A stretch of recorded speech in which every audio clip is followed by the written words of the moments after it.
नमस्कार, आप देख रहे हैं खोज खबर। मैं हूं अनुराग दीक्षित और खोज खबर में आज आपको दिखाएंगे हिंदू राष्ट्र के नारे पर युवक की पिटाई से बढ़ा घमासान। बात होगी केजरीवाल की। केजरीवाल ने आखिर क्यों कहा कि मनोज तिवारी को छोड़नी होगी दिल्ली, और रात 9:26 पर हमारी खास पेशकश। लेकिन सबसे पहले बात करते हैं और दिखाते हैं आपको देश और दुनिया की अहम खबर। मथुरा में बीवी बच्चों के साथ युवक का हाई वोल्टेज ड्रामा। बीच सड़क अपनी कार में लगाई आग, फिर हवा में की कई राउंड फायरिंग। मथुरा में बीच सड़क सनकी के ड्रामे से इलाके में मची अफरा तफरी। पुलिस ने युवक और महिला को लिया हिरासत में। बिहार के बेगूसराय में सैलाब से भारी तबाही। लगातार बढ़ रहा है गंगा का जलस्तर। सैकड़ों गांव सैलाब में पूरी तरह से डूबे। पटना में भी गंगा नदी का कहर जारी। गंगा के आसपास के इलाकों में घुसा पानी। जान बचाने के लिए लोग जुगाड़ के भरोसे। मध्य प्रदेश के बुरहानपुर में जान जोखिम में डालकर सड़क पार करने की कोशिश में हुआ हादसा। बाइक सवार सैलाब में बहा, लोगों ने बचाया। हैदराबाद में भारी बारिश, सड़कों पर भरा बारिश का पानी, लोगों की बढ़ी मुसीबत। बेंगलुरु में एक मॉल में हिंदू राष्ट्र का जिक्र करने पर युवक के साथ मारपीट। पुलिस ने नाबालिग समेत 2 आरोपियों को पकड़ा। उत्तर प्रदेश के मेरठ में रफ्तार का कहर। गंग नहर में गिरी कार। गोताखोरों की मदद से कार ड्राइवर को बचाया गया। कानपुर में गंदगी को लेकर नगर निगम के खिलाफ बीजेपी का अनोखा प्रदर्शन। दफ्तर के रास्ते में बिछाए फूल। ब्लूमबर्ग बिजनेस फोरम में बोले पीएम मोदी, भारत में तेजी से हो रहा है विकास। कॉर्पोरेट टैक्स में कमी को बताया क्रांतिकारी कदम। कश्मीर पर हर तरफ से मुंह की खाने के बाद यूनाइटेड नेशंस के सामने गिड़गिड़ाया पाकिस्तान। चिट्ठी लिखकर की दखल की मांग। भारत की कूटनीति के आगे इमरान पस्त। कहा कश्मीर पर दुनिया दबाव बनाने में नाकाम। बताया एटमी जंग का खतरा। ट्रंप के फादर ऑफ नेशन वाले बयान पर सियासी बवाल। केंद्रीय मंत्री जितेंद्र सिंह ने कहा जिन्हें है आपत्ति वो नहीं है भारतीय। घाटी में सुरक्षा हालात का जायजा लेने श्रीनगर पहुंचे एनएसए अजीत डोभाल। अधिकारियों और सुरक्षा बलों के साथ करेंगे बैठक। जम्मू में आर्मी कैंप के पास से सेना की यूनिफॉर्म में संदिग्ध गिरफ्तार। देश के 30 शहरों में सुरक्षा को लेकर जारी किया गया है अलर्ट। पंजाब के अमृतसर में भी बढ़ाई गई सुरक्षा। एयरपोर्ट पर सुरक्षा के कड़े इंतजाम। पाकिस्तान से हथियार लाने वाला ड्रोन हुआ था बरामद। आर्मी चीफ बिपिन रावत ने कश्मीर पर सरकार के फैसले को बताया सही कदम। कहा 370 हटने के बाद घाटी में शांति। अयोध्या विवाद पर सुन्नी वक्फ बोर्ड ने सुप्रीम कोर्ट में कहा राम चबूतरे को नहीं मानते श्री राम का जन्म स्थान। जिला कोर्ट के फैसले का करते हैं सम्मान।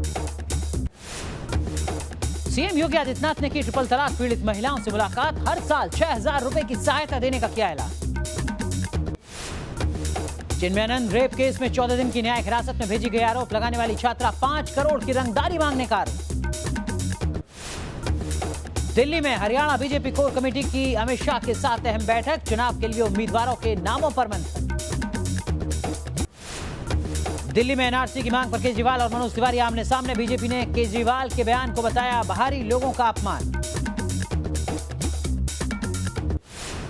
दिल्ली विधानसभा चुनाव से पहले केजरीवाल का बड़ा ऐलान। किराएदारों के लिए प्रीपेड मीटर, 200 यूनिट तक फ्री बिजली।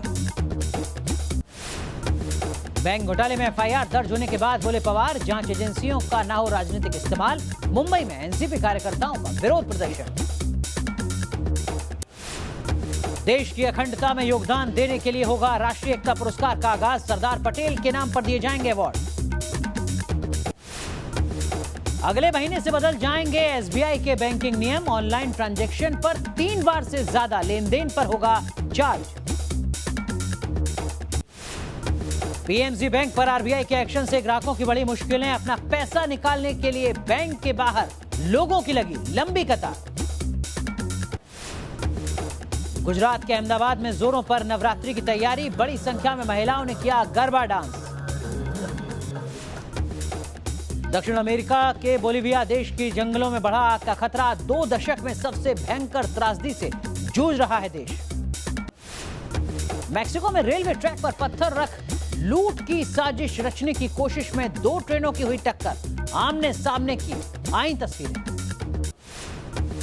अमेरिका के न्यू जर्सी में हादसे के बाद पेड़ों पर गिरा एक विमान, बाल बाल बची पायलट की जान। हादसे की वजह साफ नहीं।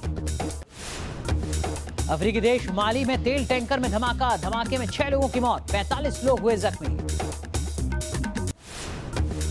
आज से खुलेगा बीजिंग का डेक्सिंग इंटरनेशनल एयरपोर्ट। एक साल में करीब 45 मिलियन मुसाफिर करेंगे एयरपोर्ट का इस्तेमाल। चीन में छात्रों के प्रदर्शन का अनोखा वीडियो आया सामने। छात्रों के अलग अलग ग्रुप ने एक साथ किया शानदार प्रदर्शन। राजकुमार राव और मौनी राय की फिल्म मेड इन चाइना का पहला सॉन्ग ओढ़नी रिलीज। फिल्म 25 अक्टूबर को होगी रिलीज।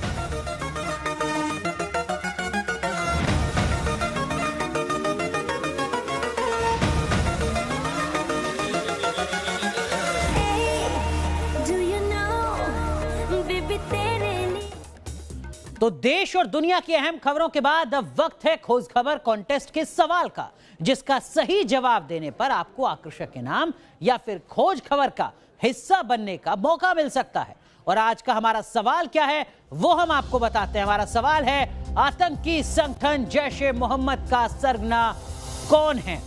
विकल्प भी आपको देते हैं 4, मसूद अजहर, हाफिज सईद, अबू बकर अल बगदादी और सैयद सलाउद्दीन।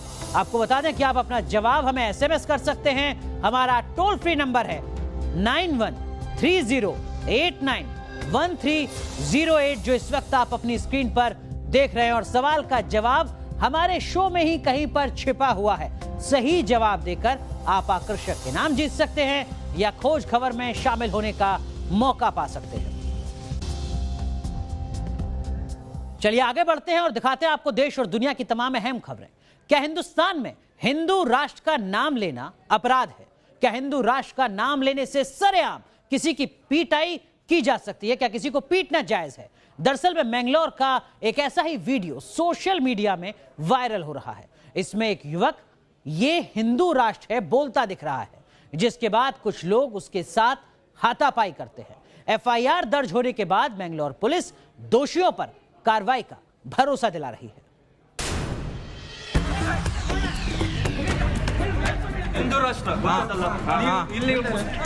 इस वीडियो को गौर से देखिए। महज 42 सेकंड के इस वीडियो को लेकर बड़ा दावा किया जा रहा है।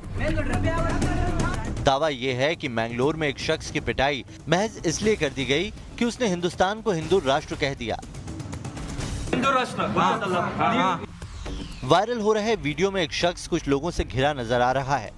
वीडियो देखकर लग रहा है कि मौके पर मौजूद लोग किसी बात पर बहस कर रहे हैं। इस दौरान युवक ये हिंदू राष्ट्र है बोलता है। चंद सेकंड के बाद कुछ लोग उसके साथ हाथापाई करना शुरू कर देते हैं। वायरल वीडियो मैंगलोर का बताया जा रहा है और हाथापाई का शिकार युवक मंजुनाथ है। पुलिस के मुताबिक इन लोगों के बीच मामूली बात पर बहस शुरू हुई थी, जो मारपीट तक पहुंच गई। पीड़ित युवक ने पंडेश्वर पुलिस स्टेशन में शिकायत दर्ज कराई है। पुलिस के मुताबिक हाथापाई करने वाले युवक स्थानीय कॉलेज के छात्र हैं। कश्मीर पर तमाम कोशिशें नाकाम होने के बाद आखिरकार इमरान खान ने हथियार डाल ही दिए। इमरान खान ने कश्मीर के मुद्दे पर हिंदुस्तान से हार मान ली है। यूनाइटेड नेशन जनरल असेंबली में बोलने से पहले इमरान खान का यह कबूलनामा भारत की कूटनीतिक जीत के तौर पर देखा जाता है। इमरान खान ने कबूल कर लिया है कि कश्मीर के मुद्दे के अंतर्राष्ट्रीयकरण की उसकी कोशिश नाकाम हो गई है।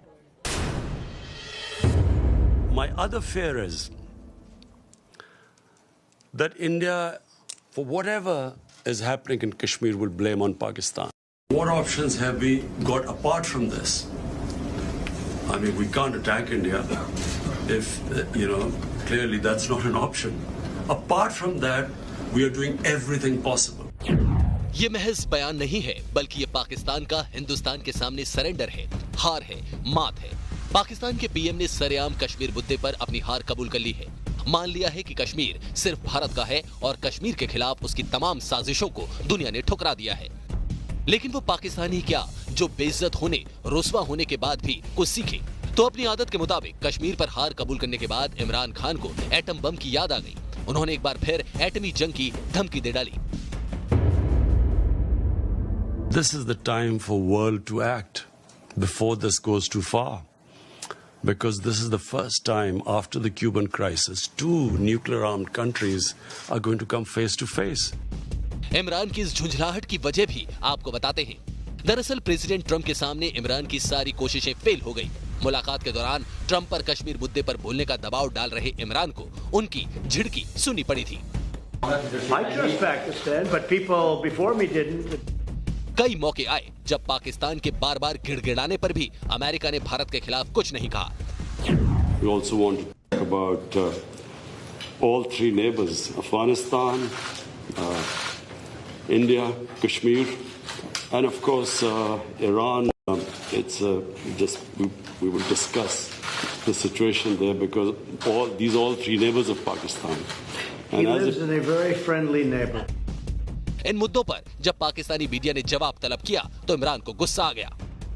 Azim, did you say I begged President Trump? No, you met President. Oh, thanks. I don't. I've never begged from anyone. So I have met and I apprised President Trump exactly of the situation, and I have told. दरअसल में जम्मू कश्मीर से अनुच्छेद 370 हटने के बाद पाकिस्तान की हुकूमत, सेना, आतंकी तमाम एजेंसियां बौखलाए हुए और यही वजह है कि जो आतंकी हैं वो हिंदुस्तान में किसी बड़ी आतंकी साजिश को अंजाम तक पहुंचाने की नापाक साजिश कर रहे हैं और इसी के चलते देश के 30 अलग अलग बड़े शहरों में हाई अलर्ट जारी किया गया है।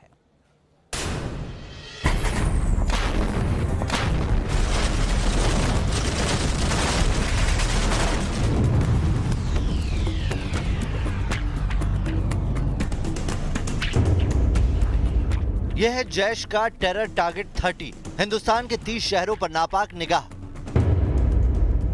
हिटलिस्ट में पीएम से लेकर एनएसए और बड़े अफसर।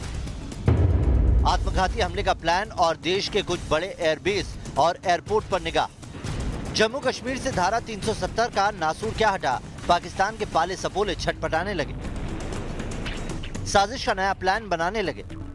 सूत्रों के मुताबिक एक धमकी वाली चिट्ठी से जैश ए मोहम्मद की खौफनाक साजिश का भंडाफोड़ हुआ है। साजिश की इसी चिट्ठी का मजमून यह है कि आतंकियों ने पीएम, गृह मंत्री और एनएसए पर हमला करने के लिए आत्मघाती दस्ता बनाया है। जैश के निशाने पर हिंदुस्तान के 30 शहर हैं। खुफिया खबर मिलने के बाद ऑरेंज लेवल का अलर्ट जारी कर दिया गया है। किसी भी थ्रेट को लाइटली नहीं देना चाहिए। दुश्मन को कभी भी कमज़ोर नहीं समझना चाहिए, बेशक वो कितना भी कमज़ोर हो, क्योंकि दुश्मन ने सिर्फ एक दफ़ा कामयाब होना है, हमको 100% कामयाब रहना है। दरअसल इस धमकी भरी चिट्ठी में सितंबर महीने में बड़े आतंकवादी हमले की योजना का जिक्र है। इस साजिश का भंडाफोड़ तब हुआ जब विदेशी खुफिया एजेंसी ने भारत को खबर दी कि पाक सेना का एक मेजर जैश के साथ हमले की साजिश रच रहा है। खुफिया एजेंसियों के पास आतंकी शमशेर वानी और हैंडलर के बीच बातचीत का रिकॉर्ड था। ये पाकिस्तान की डेस्परेशन को शो करता है, क्योंकि जब से आर्टिकल 370 हमने ख़त्म किया है और उसी से पाकिस्तान तलमलाया हुआ है और वो हमारे इलाके में गड़बड़ी करना चाहता है, डैमेज करना चाहता है। खुफिया एजेंसियों के मुताबिक जैश सरगना मसूद अजहर ने अपने टॉप आतंकियों को तालिबान के साथ नई साजिश पर काम करने के लिए भेजा है। जैश ए मोहम्मद तालिबान के साथ साथ हक्कानी नेटवर्क के संपर्क में भी है। इसी बीच जम्मू के त्रिकूट नगर से सेना ने एक संदिग्ध को गिरफ्तार किया है। सेना की वर्दी पहना है संदिग्ध आर्मी कैंप के पास दिखा था। फिलहाल सेना ने उसको अपने कब्जे में यहाँ पर ले लिया है और इस समय उसका इंटेरोगेशन जो है वो यहाँ पर किया जा रहा है और जितने भी यहाँ पर पुलिस चौकियां हैं और पुलिस नाके हैं फिलहाल उनको यहाँ पर अलर्ट पर कर दिया गया है। तो जब आतंक के सारे रास्ते बंद हुए तो पाकिस्तान ने ड्रोन टेरर का सहारा लिया है। पंजाब के तरन तारन में ड्रोन से हथियार गिराए जाने की घटना सामने आई और पता चला है कि पाकिस्तान ने ड्रोन के जरिए AK-47 जैसे तमाम घातक हथियार आतंकवादियों के लिए ड्रॉप किए हैं और इसके सबूत अब सामने आ रहे हैं।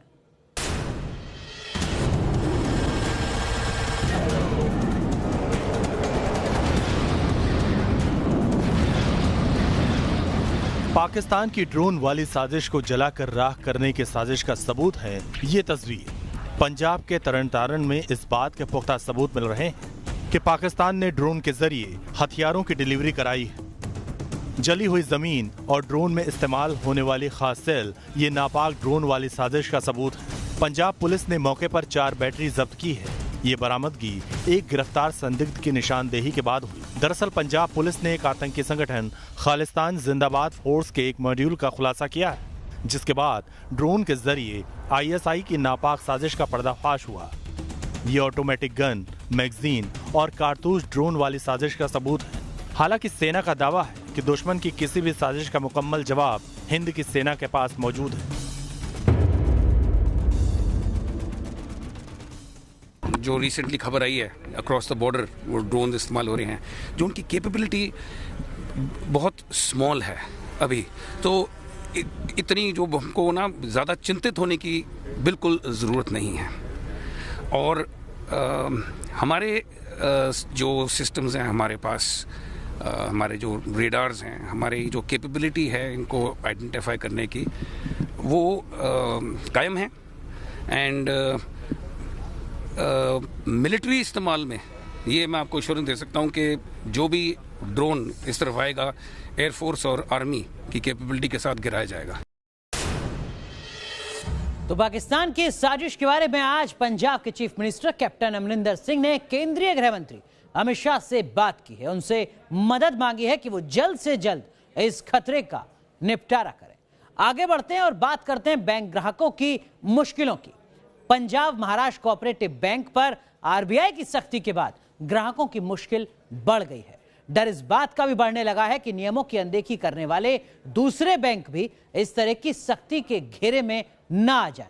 हालांकि सरकार भरोसा दे रही है कि लोगों की दिक्कतें जल्द दूर की जाएंगी, लेकिन फिलहाल मुश्किलें कम नहीं हो रही हैं। भी बोलते उधर पैसा नहीं है, ये चेक रिटर्न आएगा।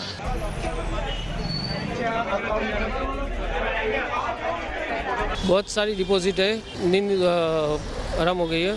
ये मैनेजर को कुछ पड़ी नहीं है, उन लोग को कुछ पब्लिक की फिक्र नहीं है।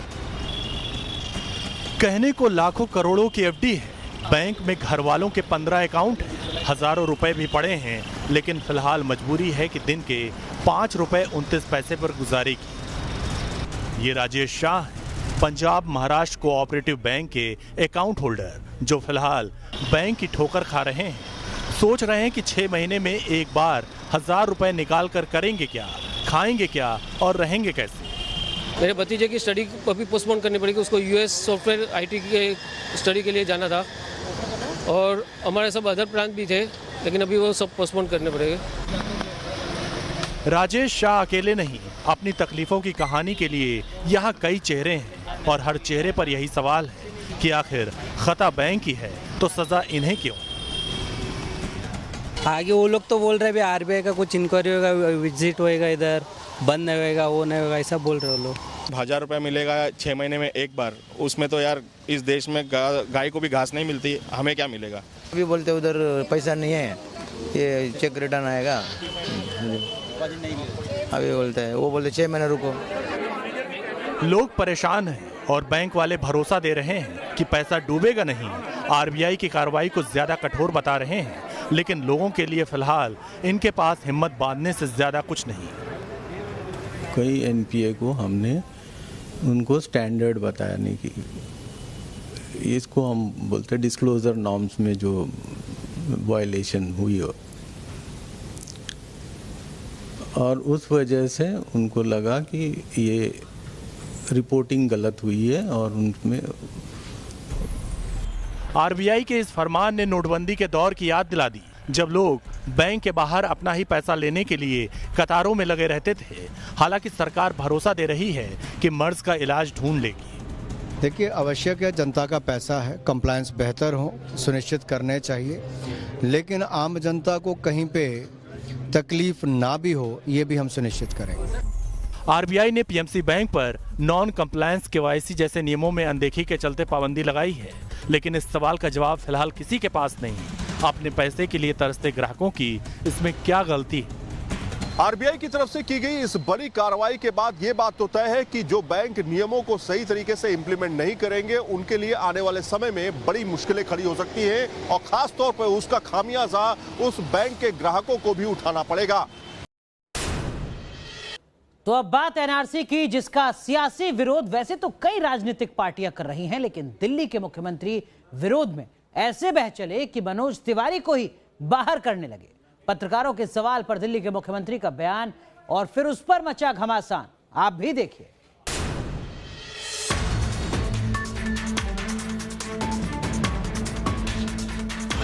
अगर एनआरसी दिल्ली में लागू हो गया, सबसे पहले मनोज तिवारी को दिल्ली छोड़नी पड़ेगी।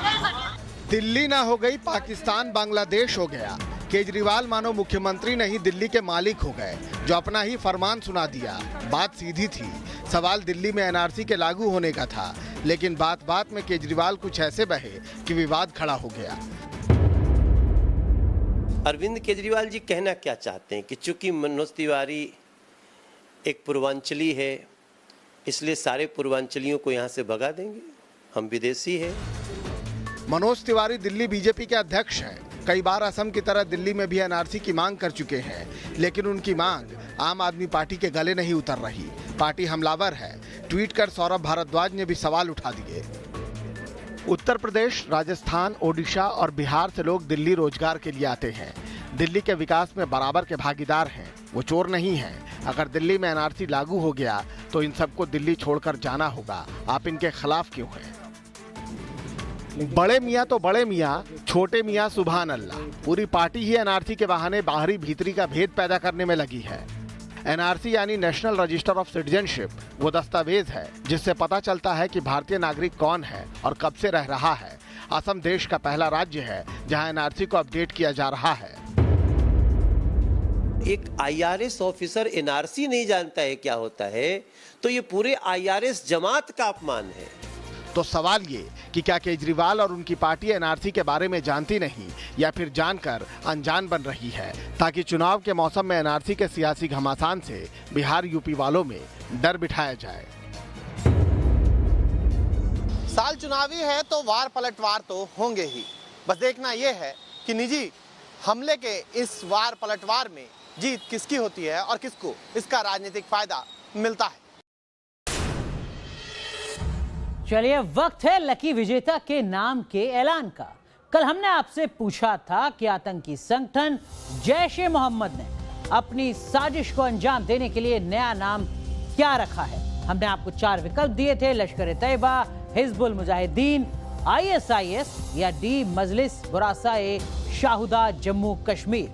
और अब आपको बताते हैं इसका सही जवाब क्या है। इसका सही जवाब है डी, यानी मजलिस बुरासा-ए-शाहुदा जम्मू कश्मीर। और खोज खबर कॉन्टेस्ट विजेता हैं औरैया उत्तर प्रदेश से शिव मंगल सिंह। शिव मंगल जी को न्यूज नेशन परिवार की ओर से हार्दिक बधाई।